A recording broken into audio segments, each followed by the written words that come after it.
नमस्कार दोस्तों। सबसे पहले तो मैं डांगी प्रवाह पत्रिका के सभी सदस्यों और डांगी प्रवाह पत्रिका के परिवार का हार्दिक आभार व्यक्त करता हूं, जिसने मुझे आज इस माध्यम से लाइव आने का मौका प्रदान किया है। इसके पश्चात मैं अपने सभी जातीय बंधुओं को नमस्कार, अभिनंदन और वंदन करना चाहता हूँ। मैं अरविंद सिंह डांगी, सहायक जिला अभियोजन अधिकारी, सिंगरौली, मध्य प्रदेश। मैं आज विधि का क्षेत्र और विधि के क्षेत्र में कैरियर के संबंध पर चर्चा करना चाहूँगा। चर्चा से पहले मैं चर्चा की शुरुआत इन चंद पंक्तियों से करना चाहूँगा। फ़कत खाक हूँ मैं, मगर आपसे शोहरत मेरी, आपसे है शोहरत मेरी। यही एक रिश्ता है जो मेरी औकात बढ़ा देता है, यही एक रिश्ता है जो मेरी औकात बढ़ा देता है। जब हम विधि के क्षेत्र की बात करते हैं तो सभी व्यक्ति इस क्षेत्र से परिचित हैं और रूबरू हैं। कभी ना कभी आपको किसी ना किसी मोड़ पे या तो विधिक सलाह की ज़रूरत पड़ जाती है या फिर आप किसी मुकदमे में फंस जाते हैं या किसी संपत्ति संबंधी मुकदमे में फंस जाते हैं। किसी ना किसी कारण आपको कानून के बारे में आपका झुकाव बढ़ता है या कहीं ना कहीं आप कानून के दायरे में आ जाते हैं। तो बेहतर ये हो कि सभी को जितना कानूनी ज्ञान हो अच्छा है। बाकी कानून और विधि एक अध्ययन के लिए और कैरियर के लिए भी बेहतर विकल्प है। विधि के क्षेत्र में आफ्टर 12th जब बच्चे क्लास 12वीं पास कर लेते हैं, उसके बाद उनके पास विकल्प रहता है BA-LLB ऑनर्स का। वो चाहें तो सीधे BA-LLB ऑनर्स में अपना दाखिला ले सकते हैं और उसके तहत ये BA-LLB ऑनर्स 5 साल का होता है, जिसमें 5 साल अध्ययन करने के बाद BA-LLB की डिग्री मिल जाती है। दूसरा, ग्रेजुएशन के बाद LLB होती है जो कि 3 साल की होती है।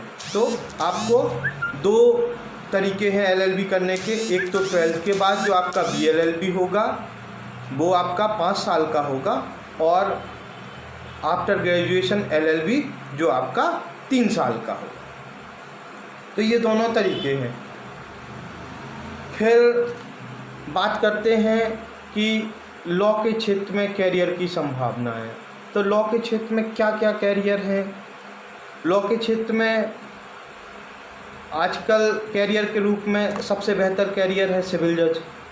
आप लॉ के बाद सिविल जज का एग्ज़ाम दे सकते हैं। दूसरा ऑप्शन है ADPO का एग्ज़ाम दे सकते हैं। फिर इसके बाद आप किसी कंपनी में लीगल एडवाइज़र बन सकते हैं, किसी कॉलेज में लॉ के टीचर बन सकते हैं या फिर आप एडवोकेट बन सकते हैं और प्रैक्टिस चालू कर सकते हैं। कई बार अगर आपने LLB करके रखी है तो रिटायरमेंट के बाद भी बेहतर ऑप्शन होता है कि रिटायरमेंट के बाद आप अपनी प्रैक्टिस चालू कर सकते हैं। अब हम बात करते हैं सिविल जज की। सिविल जज की तैयारी कैसे करें और ये एग्ज़ाम कैसे होता है, इसमें क्या क्या आता है? तो सिविल जज का जो एग्ज़ाम है वो 3 स्टेप एग्ज़ाम होता है। पहले इसमें प्रीलिम्स एग्ज़ाम होता है, इसके बाद होता है इसमें मेंस एग्ज़ाम, फिर इसके बाद होता है इंटरव्यू। तो प्रीलिम्स एग्ज़ाम में आपके जो भी क्वेश्चन आते हैं वो ऑब्जेक्टिव आते हैं और मेंस एग्ज़ाम में आपके क्वेश्चन थ्योरेटिकल आते हैं, मतलब आपको हर एक सवाल का जवाब लिखना पड़ता है। प्रीलिम्स में आप 4 में से 1 ऑप्शन पे मार्क करेंगे और मेंस में जो आप को क्वेश्चन पूछा जाएगा उसको आपको लिखना पड़ेगा। इसके बाद इंटरव्यू होता है और इंटरव्यू के बाद फाइनल सिलेक्शन। ये आपका सिविल जज के स्टेप्स हैं। तो सिविल जज में 3 स्टेप होंगे, एक तो प्रीलिम्स होगा, मेंस होगा और तीसरा इंटरव्यू होगा। फिर दूसरा एग्ज़ाम है आपका एडीपीओ का। तो एडीपीओ का एग्ज़ाम आपका 2 स्टेप एग्ज़ाम होता है। इसमें आपका पहले प्रीलिम्स होगा और फिर उसके बाद आपका इंटरव्यू होगा। तो हम चर्चा करते हैं, विस्तृत चर्चा सिविल जज के एग्ज़ाम के बारे में। सिविल जज के एग्ज़ाम में 12 सब्जेक्ट आते हैं। एक तो constitution, CrPC, IPC, constitution means भारतीय संविधान, सीपीसी सिविल प्रक्रिया संहिता, सीआरपीसी दंड प्रक्रिया संहिता, IPC Indian penal code, TPA transfer property act और contract act, evidence act, limitation act, MP land law, MP accommodation act, negotiable instrument act और specific relief act. ये सारे अधिनियम 12 अधिनियम सिविल जज में पूछे जाते हैं।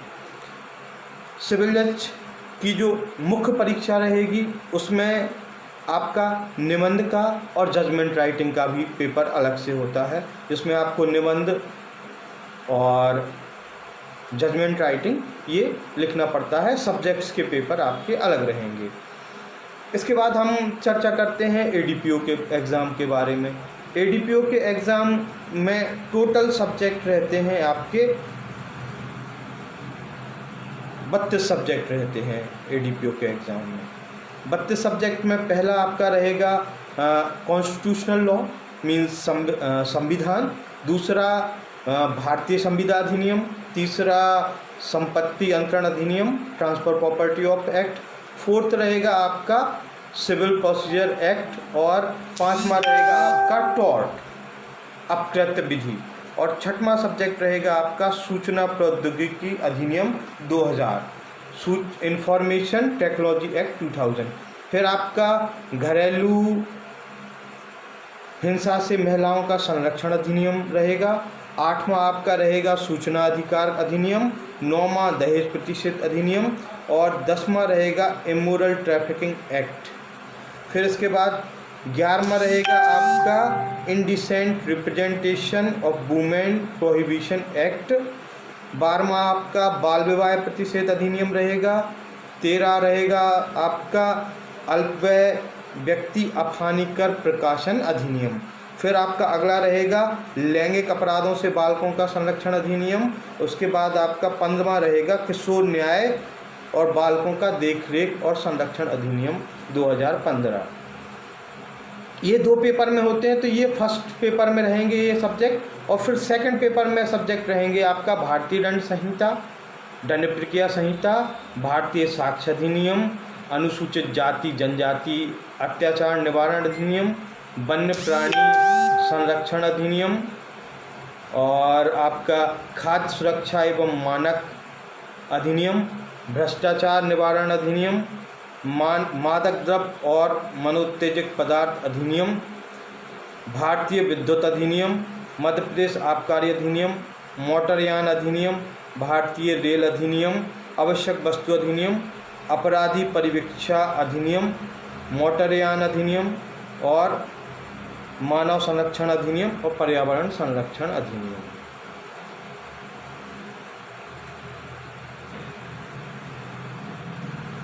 ये सारे एक्ट्स रहेंगे। अब कई बार समस्या ये आती है, जैसे अभी लॉकडाउन पीरियड है, आप किसी कोचिंग में नहीं जा सकते, किसी संस्थान में नहीं जा सकते हैं, तो घर पे रह के कैसे तैयारी करें। तो इसको आप ज़रा गौर से सुनिए, ये आपके बहुत काम में आएगा कि आप सिविल जज या एडीपीओ जैसे एग्ज़ाम्स की तैयारी घर पे रह के कैसे करें। तो घर पे अगर आपको रह के तैयारी करना है तो सबसे पहले लॉ में आपको एक चीज़ समझना पड़ेगा। लॉ में बेयर एक्ट और बुक्स दोनों चीज़ें आती हैं। तो आपको सबसे पहले बेयर एक्ट्स खरीदने पड़ेंगे और बेयर एक्ट्स खरीद लीजिए। उसके बाद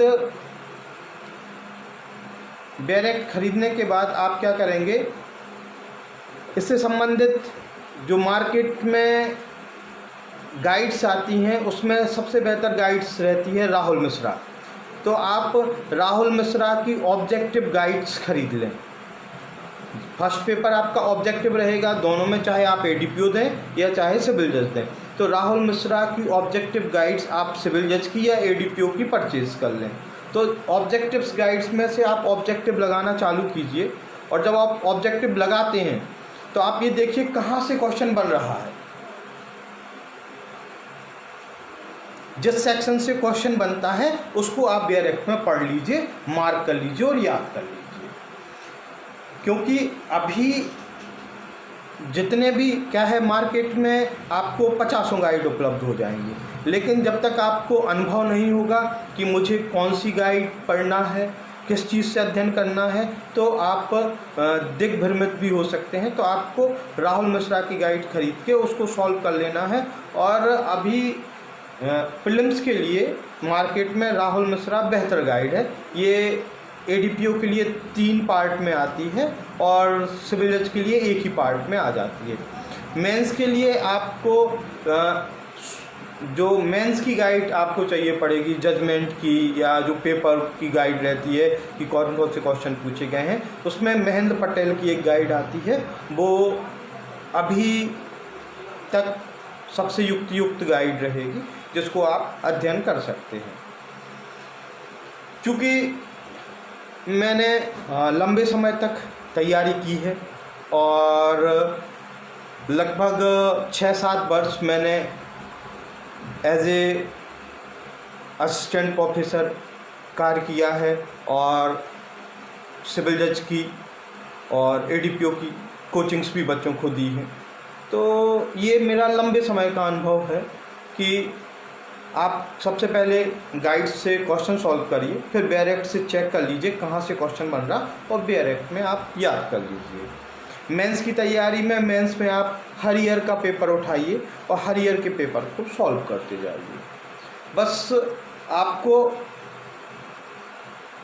कोशिश करनी पड़ेगी सपने देखने की। जब तक हम अपना लक्ष्य तय नहीं करते हैं कि हम क्या बनना चाहते हैं, क्या करना चाहते हैं, तब तक बड़ी मुश्किल होती है। लेकिन जब एक बार आप सपने देखना चालू करेंगे, आप एक बार सोच लेंगे, तो फिर आपको आपके लक्ष्य को प्राप्त करने में कोई नहीं रोक सकता है। इसके लिए मैं कुछ पंक्तियां कहना चाहूँगा। पर ही कतर सकता है कोई किसी परिंदे के, पर ही कतर सकता है कोई किसी परिंदे के, इरादे भी कतर दे इतनी धार कहाँ किसी में, इरादे भी कतर दे इतनी धार कहाँ किसी में। तो अगर आपने एक बार इरादा बना लिया तैयारी करने का, तो हर चीज़ आसान है। अगर आप पूरी मेहनत के साथ तैयारी करते हैं और अपने आप को तैयारी में समर्पित करते हैं, तो आज ये बिल्कुल स्पष्ट रूप से आपको आपके लक्ष्य तक आपकी तैयारी पहुंचा देगी।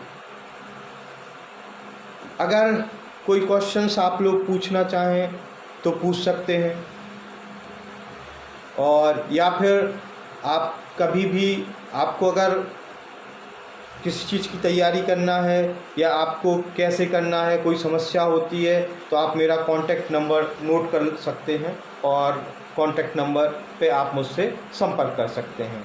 मेरा कॉन्टैक्ट नंबर है 9893898553।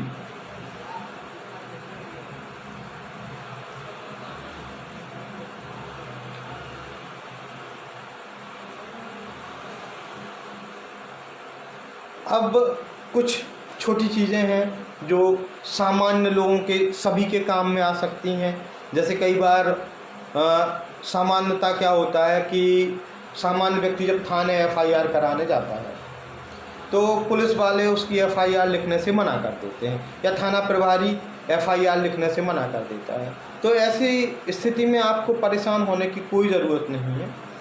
अगर पुलिस अधिकारी, थाना प्रभारी आपकी एफआईआर लिखने से मना कर देता है, तो ऐसी स्थिति में आपको जो भी एफआईआर करानी है उसको आप लिखिए और संबंधित एसपी को डाक से भेज दीजिए। इसके बाद स्वतः एसपी निर्देश देगा और आपकी एफआईआर रजिस्टर्ड हो जाती है। ये पहली चीज़। दूसरी चीज़, सामान्यतः एक बहुत बड़ी समस्या देखने में आती है ग्रामीण अंचल में कि कई बार ऐसा होता है कि आप केस में इन्वॉल्व भी नहीं हैं, लेकिन फिर भी आपका झूठा नाम लिखा दिया जाता है या आपको झूठा फंसा दिया जाता है। तो जब आपको किसी केस में झूठा फंसा दिया जाए तो ऐसी स्थिति में भी आप अपने सच होने के सारे प्रमाणों के साथ एसपी को एक पत्र लिखिए और एसपी के समक्ष सारे प्रमाण और आपकी जो भी निवेदन है, जो भी आपने अपने पत्र में लिखा है कि मुझे इन कारणों से झूठा फंसाया है और इस समय मैं यहाँ उपस्थित नहीं था, जहाँ भी आप उपस्थित हों, जो भी आपके पास प्रमाण हो, प्रमाण सहित आप एसपी के पास प्रस्तुत कर सकते हैं। और अगर ये सिद्ध हो जाता है कि किसी व्यक्ति ने आपको किसी केस में झूठा फंसाने का प्रयास किया है तो उस व्यक्ति पर 182 और धारा 211 के तहत दंडिक कार्रवाई भी की जा सकती है। और बाकी जो मेरे भाई हैं, बंधु हैं, जो अभी कक्षा 9th और 10th में ही पढ़ रहे हैं, उनसे मैं कहना चाहूँगा कि आपका जो भी लक्ष्य है, लक्ष्य निर्धारण का सही समय 9th और 10th क्लास ही होती है। आप इसी और अगर आप इस समय में लक्ष्य निर्धारित कर लेंगे तो आपको आपका लक्ष्य पाना आसान होगा, क्योंकि बच्चे हमेशा 12th के बाद अपना लक्ष्य निर्धारित करते हैं। लेकिन आज की जो स्थितियां हैं और आज जो परिस्थितियां हैं, उस स्थिति में आपको अपने लक्ष्य का निर्धारण 9th और 10th के समय ही करना पड़ेगा। बाकी जो मेरे स्वजातीय बंधु हैं जिन्होंने अभी प्रैक्टिस चालू की है और प्रैक्टिस के दौरान सामान्यतः क्या होता है, जब कोई व्यक्ति नई प्रैक्टिस चालू करता है तो सामान्यतः उसके सामने बहुत सारी समस्याएं आती हैं। तो अगर आपको अपने जैसे ही आपने वकालत शुरू की है और जो भी भाई बंधु हैं जिन्हें कोई भी समस्या आती हो तो उस संबंध में भी आप अपनी समस्या के लिए मुझे पूछ सकते हैं और फ़ोन लगा सकते हैं। मैं आप लोगों के लिए और समाज की सेवा के लिए हमेशा तत्पर हूँ और हमेशा उपलब्ध रहूँगा। तो ऐसे भाई बंधु जिन्होंने अभी प्रैक्टिस चालू की है वो मेरा मोबाइल नंबर नोट कर लीजिए। मेरा मोबाइल नंबर है 9893898553।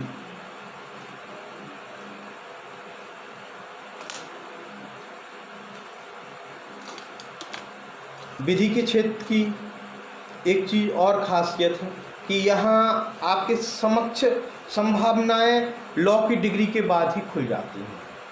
लॉ की डिग्री करते ही आप एडवोकेट तो बन ही जाएंगे, तो आपके पास प्रैक्टिस की संभावना खुली है और आप चाहें तो प्रैक्टिस के साथ तैयारी कर सकते हैं या फिर सिर्फ तैयारी कर सकते हैं। और इसके बाद आपके पास दूसरा विकल्प ये है कि LLB करने के बाद आप LLM करके और MPhil करके या PhD करके LLM करके आप नेट की तैयारी भी कर सकते हैं। तो नेट की तैयारी करके अगर आप नेट का एग्ज़ाम निकाल लेते हैं तो आपको स्कॉलरशिप भी मिलेगी और जब तक आप PhD करेंगे तब तक आपके पास वो स्कॉलरशिप रहेगी और आप चाहें तो किसी कॉलेज में या किसी यूनिवर्सिटी में एज ए असिस्टेंट प्रोफेसर पढ़ा भी सकते हैं। तो आशा करता हूँ कि आप सभी को मेरे द्वारा कहीं गई बातें कहीं ना कहीं से लाभ पहुंचाएंगी। अंत में मैं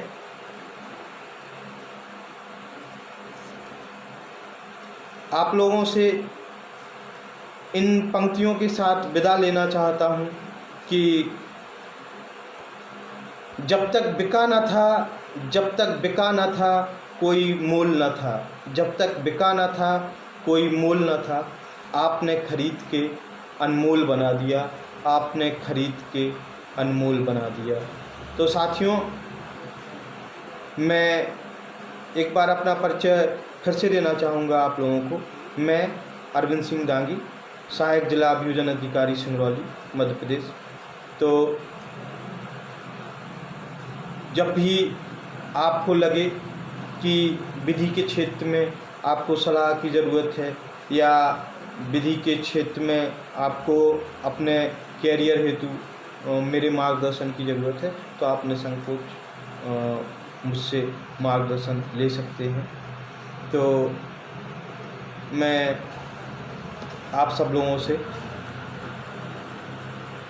विदा लेना चाहूँगा और दांगी प्रभा परिवार का मैं सादर धन्यवाद ज्ञापित करता हूँ जिसने मुझे ये मौका दिया, और आपसे रूबरू होकर मुझे बड़ी प्रसन्नता हुई। आगे मैं बस यही कहना चाहूँगा, जय दांगी समाज। और मेरा यही उद्देश्य है कि दांगी समाज निरंतर विकास करता रहे और एक सभ्य और प्रतिष्ठित रूप में दांगी समाज उभरे। तो सभी भाइयों से और सभी लोगों से मेरा निवेदन है कि हम सब मिलकर अपनी समाज के लिए कुछ ना कुछ करने की कोशिश करते रहेंगे, और जब भी किसी को एक दूसरे की ज़रूरत पड़ेगी तो हम लोग एक दूसरे का साथ पूर्ण मनोयोग से और पूर्ण निष्ठा के साथ देंगे।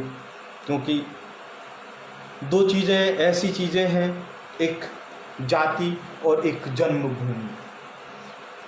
व्यक्ति अपनी जाति और जन्मभूमि से कभी अलग नहीं हो सकता है।